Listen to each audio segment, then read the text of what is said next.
Tinanggal at nilinisan ng mga volunteer ng Sunshine Philippines Movement o SPM ang mga nakaharang na mga kahoy sa dalampasigan ng Maura Apari sa probinsya po ng Cagayan. Hindi naman nagpahuli ang mga senior citizens sa nasabing probinsya. Bit-bit ang mga walis at sako tumulong sa paglilinis ang mga lolo at lola habang sumali din sa paglilinis ang iba't ibang grupo at sektor. Narito balita ni Almar Forsuelo.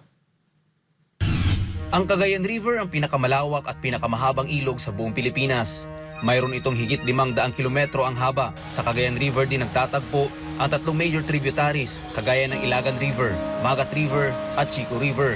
Kaya naman, hindi nakataka-taka na tuwing dadaan ang mga bagyo ay sa Cagayan River tinatangay ang mga basura na hatid ng sama ng panahon.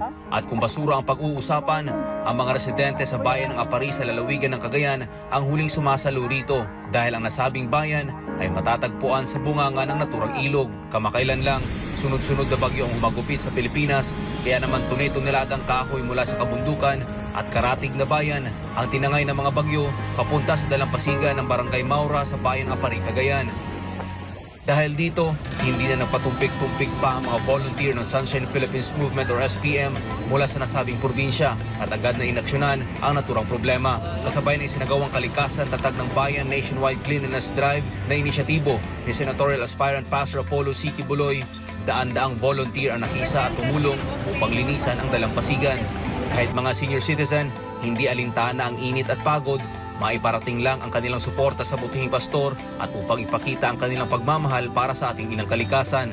Maliban sa mga SPM volunteer, nakiisa din ang lokal na pamahalaan ng Apari sa katauhan ni Councilor Dian Dayag, Bureau of Jail Management and Penology or BJMP Cagayan, Bureau of Fire Protection Cagayan, Philippine Coast Guard Cagayan, 95th Infantry Battalion sa ilalim ng 5th Infantry Division ng Philippine Army at marami pang iba. Ayon kay Apari Councilor Dian Dayag, malaking tulong para sa kanilang bayan ang naging inisyatibo ni Pastor Apollo C. Quiboloy na nagresulta sa pagkakaisa ng iba't ibang grupo na kung saan buhay na buhay ang bayanihan.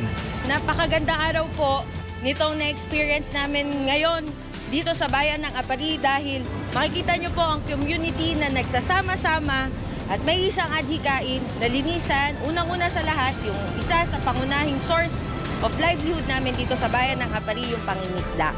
Ayun na ngayon, after naming tinamaan ng 6 na sunod-sunod na bagyo, ay sama-sama ang community na naglilinis ng ating mga coastal areas.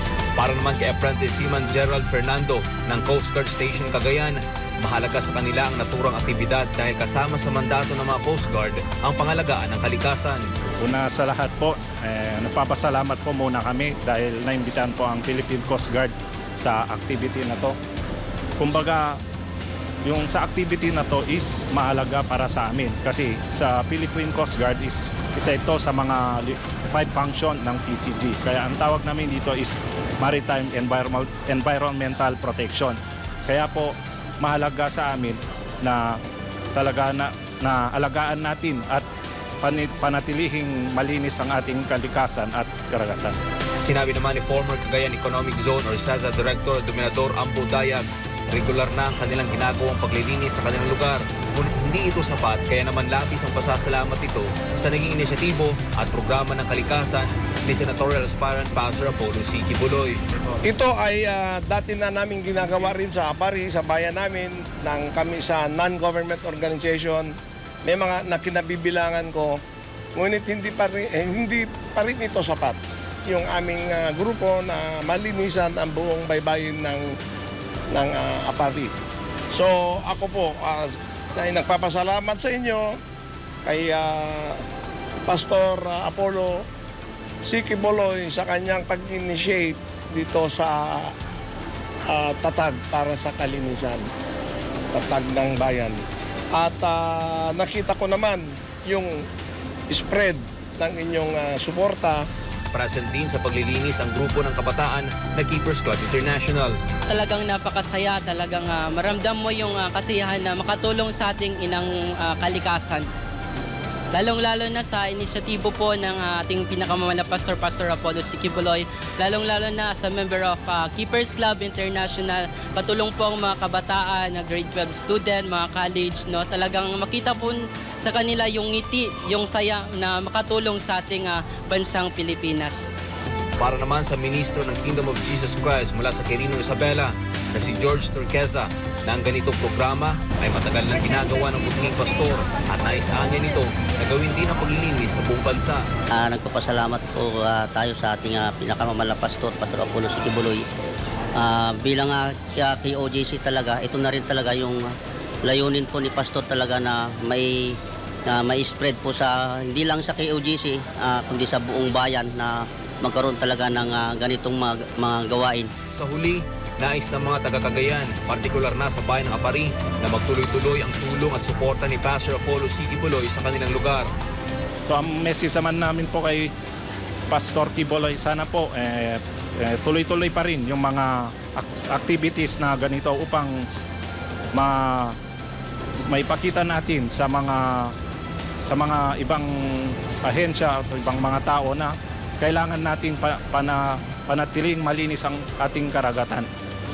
Sa nag-initiate po ng advocacy na to, yung kalinisan, tatag ng bayan na si Pastor Apollo Sikibuloy, maraming salamat po sa inyo, Pastor, sa inyong inisyatibo. Ito po ay malaking tulong para sa aming bayan at sa buong komunidad po ng bayan ng Apari. Maraming salamat po sa inyo.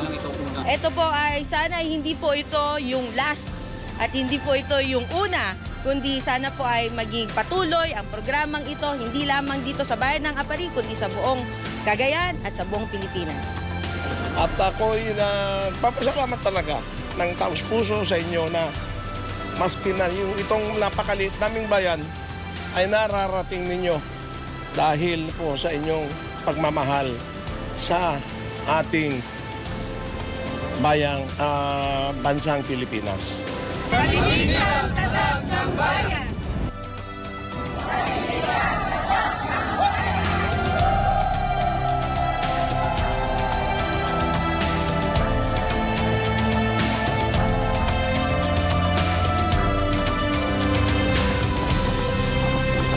Para sa Diyos sa Pilipinas kung mahal, Almar Forzuelo, SMNA News.